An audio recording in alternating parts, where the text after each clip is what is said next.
vamos a hablar de los parámetros de la fotografía intraoral.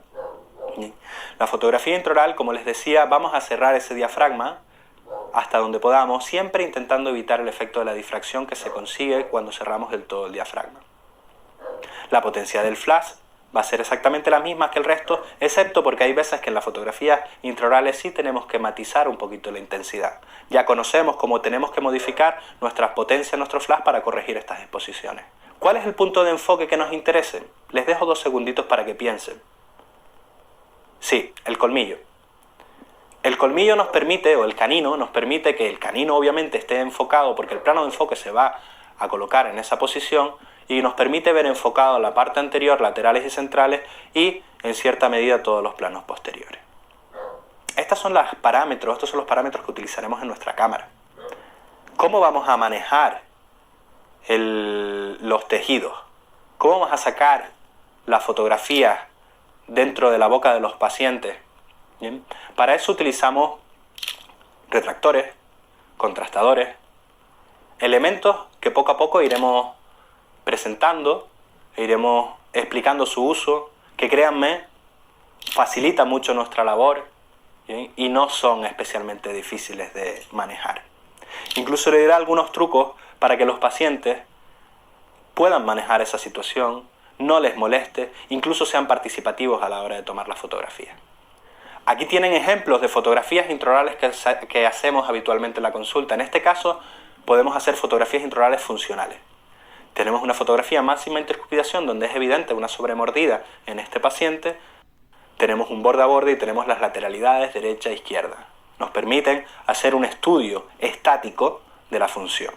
Otro tipo de fotografía intraoral que es extremadamente importante, sobre todo cuando vamos a trabajar con estética anterior, es la fotografía del sector antero-superior, utilizando un contrastador para evitar que los tejidos y las estructuras que están detrás de esos dientes nos influyan o nos distraigan.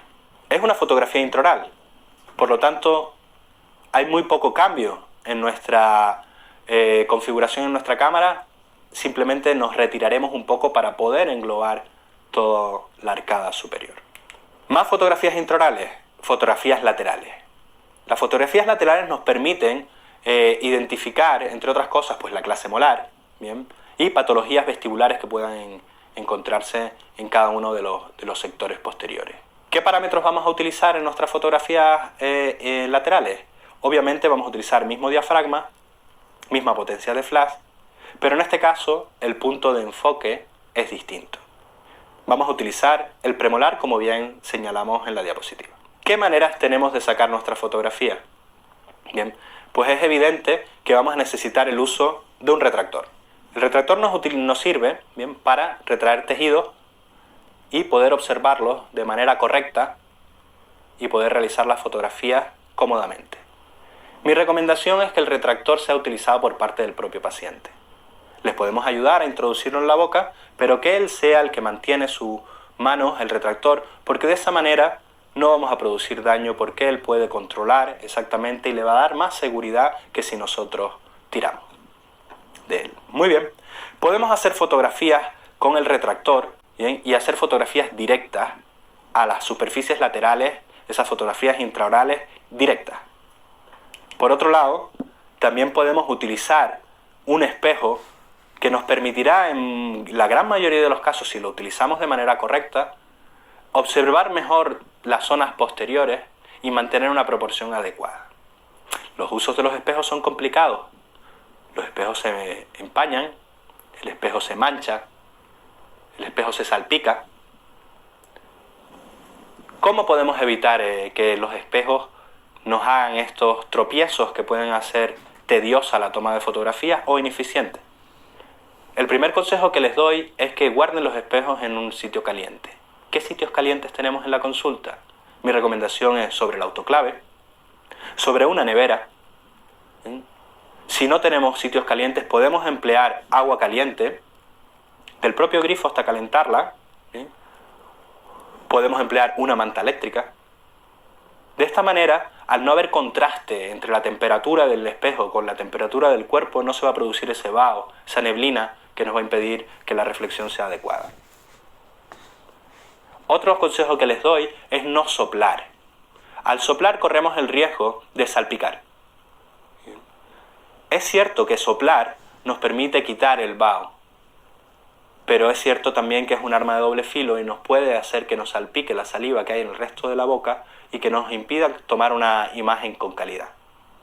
¿Cómo vamos a utilizar los espejos una vez sabido estos trucos dentro de la boca? La angulación de los espejos, bien, es importante a la hora de tomar la fotografía para que se mantengan las proporciones. Si recordamos de radiología, al fin y al cabo lo que vamos a hacer es una técnica de la bisectriz. Fíjense en el diagrama. El espejo se va a colocar en 45 grados con respecto al plano del sector posterior. Nuestra cámara va a estar paralelo a ese plano de dientes del sector posterior y nos vamos a mover en bloque hacia el espejo para conseguir una imagen reflejada en el espejo exacta, sin deformación de proporciones. Y el punto de enfoque va a ser, como hablaba anteriormente, el premolar. Muy bien, seguimos con espejos. Recordarles, y en la próxima unidad en donde hablaremos de equipo y de elección de equipo, bien, recordarles que los espejos tienen tamaños y formas distintos dependiendo de su uso. En este caso vamos a utilizar un espejo oclusal para hacer las tomas de fotografías intraorales oclusales.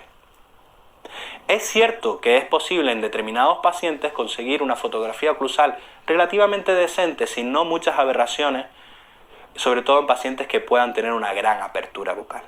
Le pediremos que abra el paciente y que gire la cabeza hacia detrás y haríamos una fotografía directa. Pero tenemos que asumir las consecuencias de hacer una foto directa en estas condiciones, que es muy probable que no consigamos que las estructuras estén sin ninguna deformidad. ¿Cómo conseguimos una fotografía oclusal exacta? La conseguimos mediante el uso del espejo y de la misma manera, de la misma técnica. Les vuelvo a recordar cuáles son los parámetros de la fotografía, aunque ya en la repetición espero que esté ya empezando a fraguar en nuestras cabezas que nuestro diafragma simplemente se cambia según me acerque o me aleje al paciente. ¿Cómo vamos a colocar el espejo en la boca? Lo vamos a colocar de la misma manera que el lateral. Vamos a colocarlo a 45 grados con respecto a la superficie oclusal que vayamos a fotografiar. Es decir, si fotografiamos, como este caso es el ejemplo en el diagrama, la superficie oclusal de la arcada superior, vamos a colocarlo lo más atrás posible el espejo, intentando ir a la zona retromoral, intentando empujar obviamente la lengua detrás para no verla y colocando en 45 grados con el plano oclusal. La cámara tiene que estar al plano, paralelo al plano oclusal y simplemente con un movimiento vertical en donde lo bajamos y lo dejamos paralelo, en este caso ya enfocando al espejo, conseguiremos que nuestras estructuras no se deformen.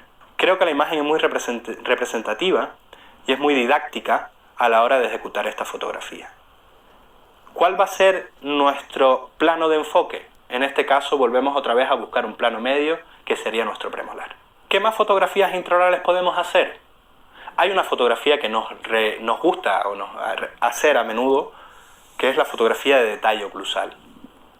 Un antes y un después de una restauración, por ejemplo. Un antes y un después de una rehabilitación mediante incrustación o mediante corona. Algo que nos muestre un detalle con gran exactitud, con gran ampliación de nuestros tratamientos.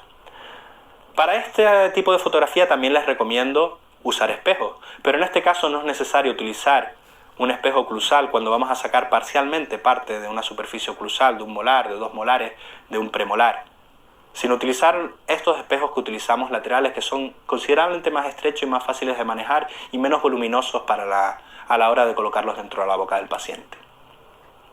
¿Qué parámetros vamos a utilizar para este tipo de fotografía? Pues si queremos hacer la fotografía a la mayor ampliación posible, ¿qué es lo que tenemos que enfocar? ¿Recuerdan qué metodología de enfoque utilizábamos cuando queríamos sacar la fotografía a una reproducción, a un índice de reproducción concreto? Moveríamos el tambor de nuestro objetivo hasta conseguir el factor de recorte de 1 a 1 y sacaríamos la foto buscando el enfoque, acercándonos y alejándonos a la estructura, como ya hemos visto en nuestra unidad 2. En este caso el plano de enfoque es dependiendo de la toma, pero considerando que ya sabemos que el plano de enfoque es único y que simplemente conseguimos identificar como enfocado un rango percibido un poquito más alejado o más cerca de nosotros, es bastante obvio dónde vamos a localizar nuestro plano para sacar una fotografía con una profundidad de campo competente. Así que hemos hablado de los 3 tipos de fotografía más comunes en la consulta. Esos que utilizamos en la gran mayoría de los casos son las fotografías extraorales, en donde hablábamos de fotografías frontales, 45 grados oblicuas o de retrato. Hablábamos de fotografía de 3/4, en donde sacábamos el tercio inferior de la cara, y hablábamos de que el truco más importante es que la primera, por favor, se saque con la sonrisa máxima para tener un encuadre, y a partir de ahí seguir sacando el resto de fotos que podamos sacar en esa serie determinada. Y hemos hablado también de las fotografías intraorales, de la dificultad en el uso de los espejos, en trucos de cómo manejar los espejos, en la necesidad de retractores, ¿bien? Y en las peculiaridades de cada uno de los tipos. Hemos hablado de la lateral, de la cruzal, de la frontal antes superior con contraste para estudio estético y la del detalle. Con este grupo de fotografías podemos cumplir la gran mayoría de nuestras exigencias en la consulta. Pero vamos a ir más allá, porque hay series de fotografías determinadas que nos van a servir para tratamientos precisos. En esta diapositiva pueden encontrar todas las fotografías que hemos sacado hasta el momento, relatadas en dónde está su plano de enfoque, qué configuración debemos de tener, qué consideraciones tenemos que tener a la hora de sacar qué determinado tipo de fotografía, y alguna ayuda más de información que nos permitirá hacer nuestra toma fotográfica en la consulta